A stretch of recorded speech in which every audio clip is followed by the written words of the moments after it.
Mari kita berjuang, bergotong royong untuk menjadikan Indonesia menjadi Indonesia bangsa pemenang. Karena kita sekarang sedang dijajah sebenarnya. Kita sekarang sedang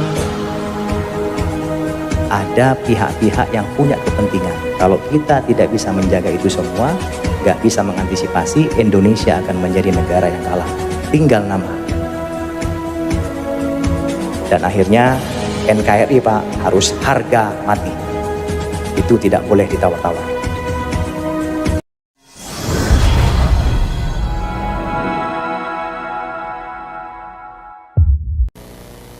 Nah, ini kondisi Indonesia dari perspektif ancaman.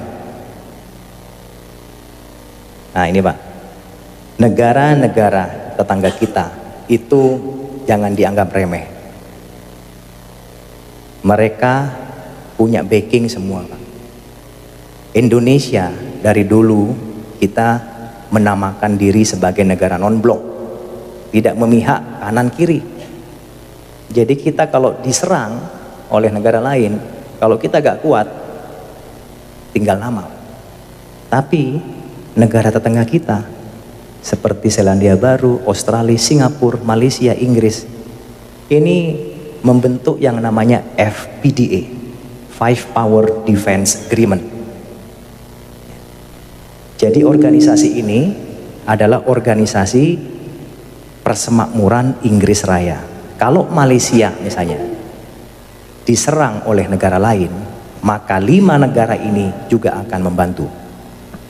Kalau Singapura perang sama kita Pak, bukan hanya Singapura yang menyerang kita, tapi 5 negara ini akan menyerang kita juga. Makanya mereka bergaya Pak, gak takut. Malaysia sudah mencaplok Sipadan Ligitan, kalah kita. Nah ini di belakangnya banyak nih, ada Selandia Baru, ada Australia, ada Inggris, kalah. Sipadan Ligitan lepas ke Malaysia. Ini Pak, Sipadan Ligitan, Blok Ambalat, ini Malaysia. Singapura yang negaranya kecil ya, sebesar kota Malang, dia berani-beraninya Pak melaksanakan reklamasi pantai ke arah kita. Berani-beraninya dia tidak setuju menolak nama KRI Usman Harun. Apa hubungannya? Kok berani negara kecil? Ya berani karena ini Pak di belakangnya. Indonesia takut. Tapi kemarin Indonesia sempat tegas. Oh nggak peduli. Bagi saya Usman Harun itu adalah pahlawan. Bagi Anda mungkin ya silakan. Pemberontak kami gak ada urusan. Tapi bagi kami Usman Harun adalah pahlawan. Nah itu hebat. Berani kita. Akhirnya tetap mereka tidak ngungkit-ngungkit lagi. Nah ini Pak, ini salah satu bukti negara kecil kok berani gitu loh ke Indonesia. Kurang ajar gak kira-kira? Ngelama dia. Lawan Malang aja Arema gak berani. Lawan Indonesia ya kurang ajar. Australia Pak. Nah, menyadap pejabat tinggi kita, disadap. SBY ya, bayangkan ini negara tetangga kita, jangan dianggap remeh, ini bisa berbahaya kepada kita Pak. Ini skenario Pak, bayangkan ini sudah mulai disetting, diskenariokan. Tiongkok nanti akan mendapat bagian Kalimantan. FPDA, Australia semua tadi itu, Inggris, Malaysia, Pulau Sumatera dan NTT. Pulau apa ini Pak? Sulawesi itu nanti ISIS Pak.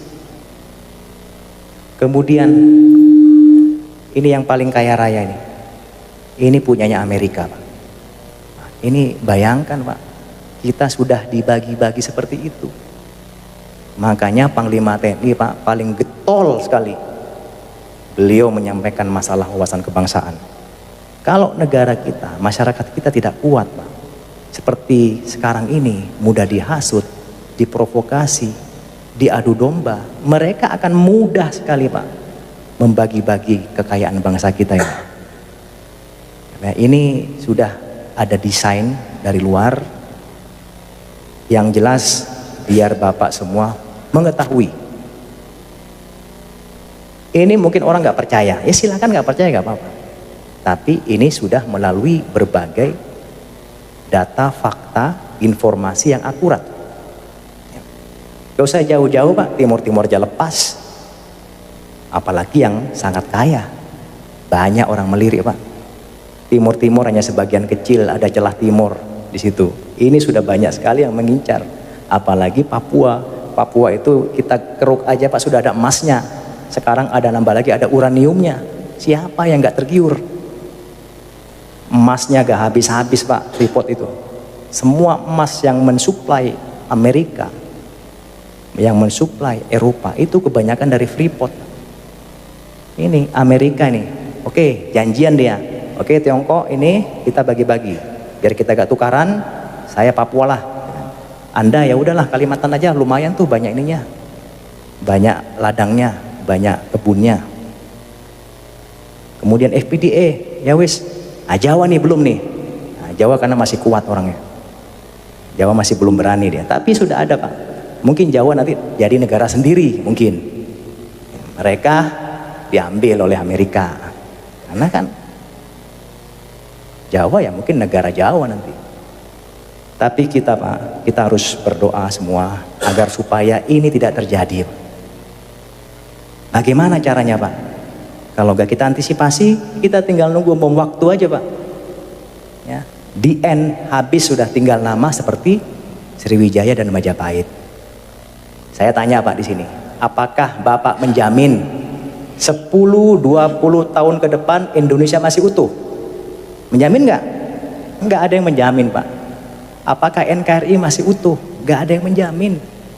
Uang Timur-Timur lepas, sudah bukan NKRI lagi, itu kurang satu dah. Nanti lepas-lepas semua tinggal negara Jawa. Ya udah, kita-kita aja di sinilah. Ya kan? Ini Pak. Kalau gak diantisipasi dengan baik, bisa terjadi Pak. Tidak ada yang tidak mungkin. Seperti dulu waktu masyarakat zaman Sriwijaya maupun zamannya Majapahit, oh gak mungkin Majapahit lepas hancur, kita kuat kok. Negara asing gak mungkin berani ke sini. Kita punya pasukan, bala tentara yang sangat hebat. Gak ada yang menyangka.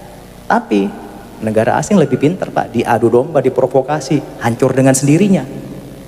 Sama, kita sekarang dalam proses seperti itu Pak. Kita diadu domba, kita dihasut, kita diprovokasi, di media sosial dibikin informasi yang ngarang-ngarang.